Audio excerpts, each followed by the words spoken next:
Peace and blessings, family. What's up with all the day? Jim is at that. Please live it. Don't sleep. Peace and blessings, family. What's up with all the day? Jim is at that. Please live it. Don't sleep through this thing. This is another WarZone episode.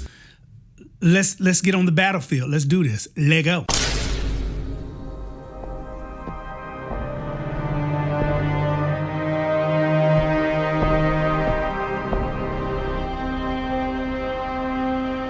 So on this episode of the WarZone, I want to talk about something that many of us probably get lost in the weeds on, right? And we forget why we're doing what we're doing when we get lost in this weed. So let me go ahead and break it down for you.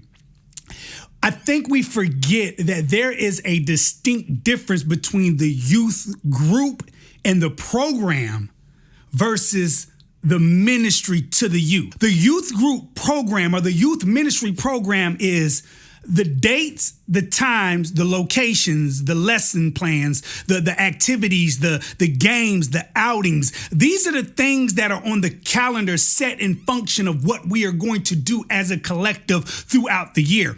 That's the program. That's the ministry group program. We set it all together for the year, and we follow this scripted program throughout the year. And then we say, man, we did a great job serving our youth. All right, now pay attention. But that's not the ministry to the youth.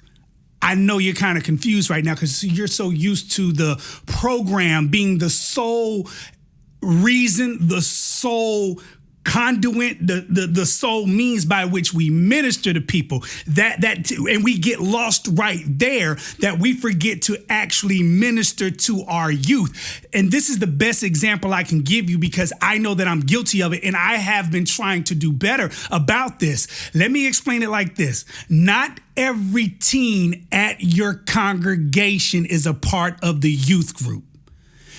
They don't want to be a part of the youth group. They're not going to come to anything the youth group has going on. And let me add this right there. It's no fault of you.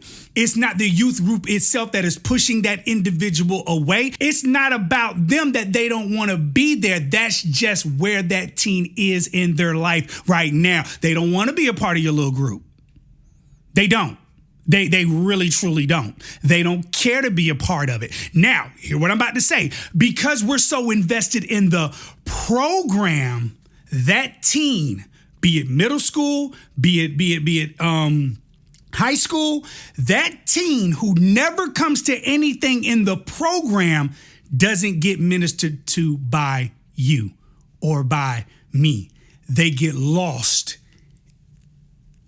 in the congregation. And what we tend to do wrong when we start to notice this, though, and I got to throw this in there, we tend to engage them to invite them.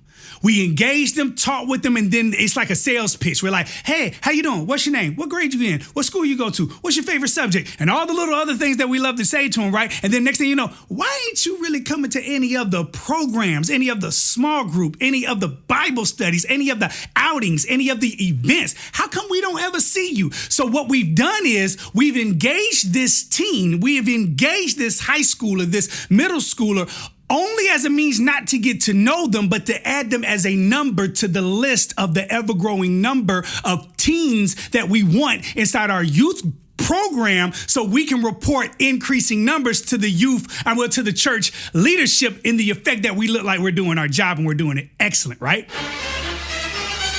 No. Let's change it. Recognize that they don't want to be there. They're not going to come. They're going to continue to say no. And then over time, because you keep trying to pitch to them like, hey, let me talk with you, but also let me switch it up and sell to you, they're going to start to ignore you because you're only after your own needs and wants become a part of the group. So what we need to do is flip it and just serve them from where they are at. Grow to know them on the basis of they're not going to come to your little funky program. And that's cool. And if they start to talk with you, then guess what? You've gained a youth you could actually help through the hard times. not for the self-serving purpose of growing the numbers, but for their purpose of getting closer to God. Now, we got to come back to the program, because what happens also is those kids or those teens that are in the program, you only engage with them via the program. Therefore, you don't really get to actually connect with them.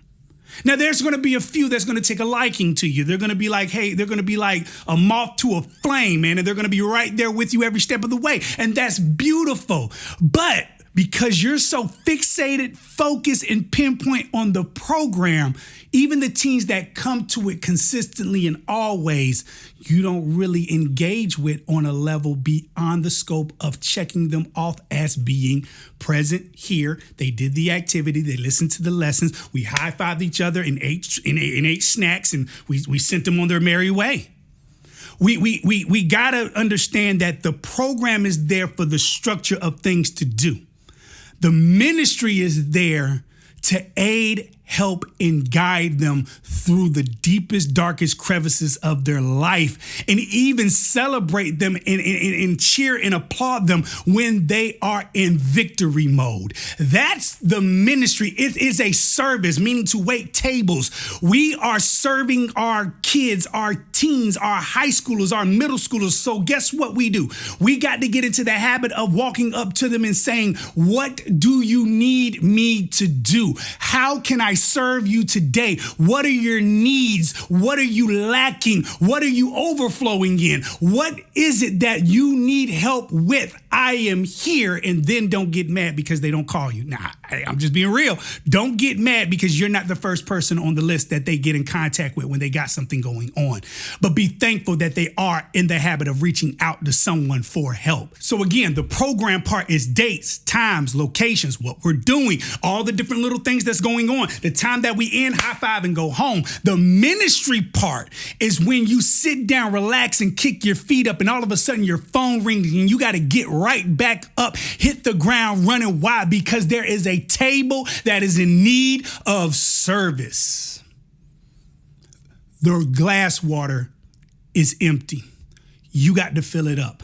There's no food on the table. You got to fill it up. Some of them are on the ordering part where they're trying to get the ordering process down. Meaning, and what I mean by ordering, they're trying to figure out what they want, what they need, and how to articulate it to you because they never read the menu of needs before. So, and they've never been able to express, yes, this is what I need. Please help me. So they're struggling with articulating that. You got to be there to help them through that menu. Then there are those who are on the appetizer, but they just don't realize that you can't stop at the appetizer. There's another course meal that needs to be placed on this table after you get done with the appetizers. Then there are those that have gone into the actual course, the actual meal itself. They're eating meat and they are there, baby. But the issue is don't abandon them there because the dessert is not the meat on the table. The dessert is at the end of the meal, which is taking us onto glory, into heaven, awaiting that coming of Jesus Christ. I'm serving tables. Their table is empty. They don't have the menu. They don't have plates. They don't have forks. They don't have knives. They don't have a napkin. They don't have a cup. I'm serving tables, but we're so fixated on the program that we've abandoned the service of the table. This is something I'm learning. Transparent. This is something I am learning, to separate the program from the ministry. The program will always be there because you're going to run that. It's expected. The ministry is the thing that oftentimes is not so pinpoint, heavily looked at. Leadership's looking at the program. They're wanting reports on the program, attendance, the lessons that you're doing, the events that you got going on, where you at with the budget.